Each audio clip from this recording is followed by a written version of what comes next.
Well, tonight we are hearing from President Trump in the hospital for the first time since being admitted for COVID-19. Yeah, former New Jersey Governor Chris Christie, who was on the president's debate prep team, is also now in the hospital tonight after testing positive. This amidst concerns over transparency about the president's condition and the timeline of his diagnosis. ABC's Rena Roy has the latest from Washington.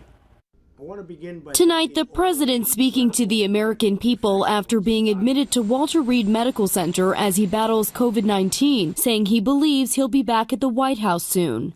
I came here, wasn't feeling so well. I feel much better now. We're working hard to get me all the way back. You don't know over the next period of a few days. I guess that's the real test, so we'll be seeing what happens. The video message comes after confusion and questions over transparency about the president's condition. Has he also experienced difficulty breathing? No, he has not. Never did.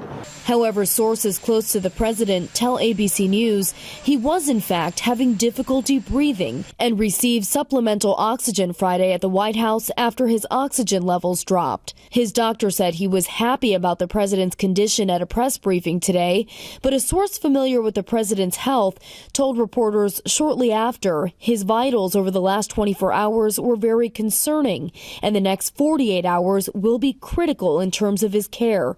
We are still not on a clear path to a full recovery. Multiple news outlets now reporting it was White House Chief of Staff Mark Meadows who made those comments. Also, many questions about when Trump was diagnosed. His doctor issuing a memo clarifying the timeline, saying he incorrectly used the term 72 hours in the news conference earlier today when he meant day 3 and 48 hours when he meant day 2. The president first tweeted just after midnight on Friday that he and the First Lady had tested positive for COVID-19. Many now focusing on this Rose Garden ceremony last Saturday for Supreme Court nominee Amy Coney Barrett as a potential super spreader event.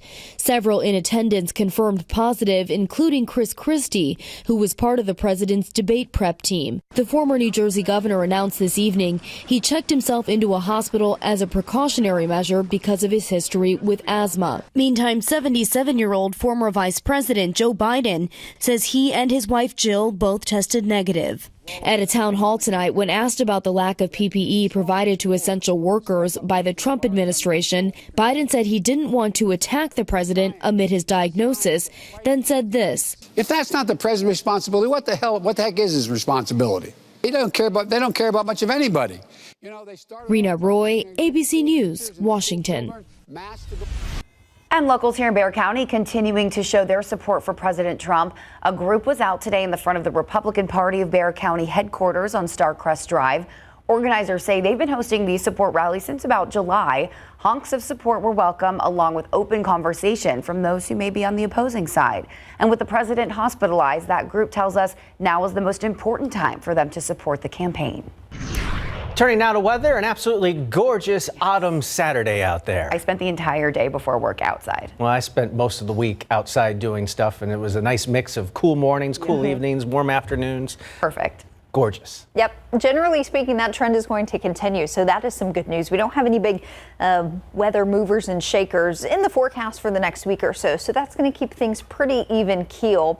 And while we don't have a big punch of colder air coming your way, no fronts in the forecast, we're going to keep humidity on the manageable side. What you're looking at here are your afternoon high temperatures heading into next week, and then the afternoon dew point. So we've got a nice big spread, upper 80s, low 90s for our temperatures. So yes, warm, but with those dew points down in the 50s, it is not going to be overly humid, and that'll keep things feeling pretty pleasant. Out there right now, beautiful clear skies, 76 your temperature, that dew point in the low 60s. That number has started to come up a bit since last night into today, but still not too humid out there at all. 79 in Carrizo Springs. We've got some 60s up in the hill country, so these temperatures on their way down. Here's a look at the dew points right now. Most of us are doing pretty good. We've got 50s off to the west of 35, some low to mid 60s down closer to the coast, but overall, again, not too humid out there. What we will see through early tomorrow is a little spike in our dew point number. So tomorrow morning, we're going to have some slightly higher dew points, enough that we'll have those low morning clouds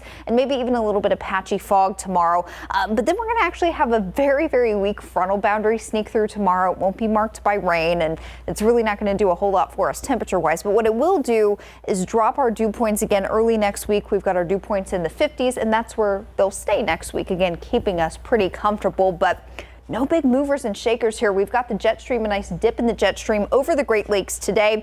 Any more of those dips that would bring us some cooler air and cold fronts, those are going to stay well to the north of Texas as we get into next week. And really, we're going to have upper level high pressure with us as we get into the middle of next week, keeping our weather quiet and also keeping some tropical systems out in the Gulf of Mexico and away from Texas. So again, I think it's this upper level high pressure that's going to keep Tropical Storm Gamma away from the Texas coastline. Here are the very latest stats from the National Hurricane Center. We've got Gamma here spinning over the Yucatan Peninsula. Maximum sustained wind 60 miles per hour. Movement is northwest at just 7 miles per hour. And here's the latest track from the Hurricane Center. So tomorrow, this is going to start to take a very slow turn off to the west and then drop south into the far southern Gulf of Mexico and the Bay of Campeche. So this is through Tuesday next week. So this is dropping south, not coming to the Texas coastline. This moisture will hang out there. And again, it's really our quiet weather pattern here in Texas that's going to keep all that moisture down and out of the Gulf of Mexico. But that's not the only thing we have going on in the tropics. There is another disturbance here in the Caribbean that has high odds of becoming at least our next tropical depression, maybe our next tropical storm in the next 2 to 5 days. Odds of this becoming our next tropical cyclone, 40% in the next 2 days, 70% in the next 5 days. So we'll keep an eye on this, but Hurricane Center expects it to continue to move through the Caribbean, eventually working into the central Gulf of Mexico as we get into the middle portion of next week. But things are also looking like this system, even if it can get into the Gulf, it's also going to be kind of pushed north and east and away from the Texas coastline. If this does get a name, it would be Tropical Storm Delta. Remember, we're in the Greek alphabet now because it's been that kind of hurricane season. We ran all the way through our original list of names. So we'll keep you updated on all things tropics, but just keep in mind in the meantime, no threat to the Texas coast. Overnight, pretty quiet weather. We'll start to pick up a few clouds closer to dawn tomorrow morning. So starting off mostly cloudy, plenty of sun by the afternoon, high temperatures mid to upper 80s. And we'll kind of do it all over again for the next several days, guys. Fine by me.